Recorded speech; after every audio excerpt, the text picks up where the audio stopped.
ফেসবুকে ভালো কিছু করতে হলে ভাই একে অপরকে সাপোর্ট করতে হবে।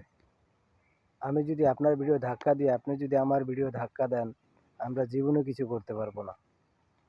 কিছু করতে হলে আপনার ভিডিও আমার দেখতে হবে, আমার ভিডিও আপনার দেখতে হবে, পাশাপাশি শেয়ার করতে হবে, কমেন্টস করতে হবে। এগুলো না করলে ভাই আমরা কিছুই করতে পারবো না। তাই আমরা যারা ছোট ইউজাররা আছি সবাই সবাইকে যেন সাপোর্ট করি। বড় ইউজারের হয় কি ভাই, এদের আইডিতে আপনি যত কমেন্টস করেন রিপ্লাই পাবেন না। আমি এরকম বহুত করেছি ভাই, কম রিপ্লাই পাইনি। আর যারা ছোটরা আছেন আমার মতো, তারা পারলে বলেন যে আমি কমেন্ট করে রিপ্লাই পাইনি। আমি সর্বশেষ বলবো ভাই, ধাক্কা না দিয়ে সবাই সবাইকে সাপোর্ট করেন ইনশাল্লাহ।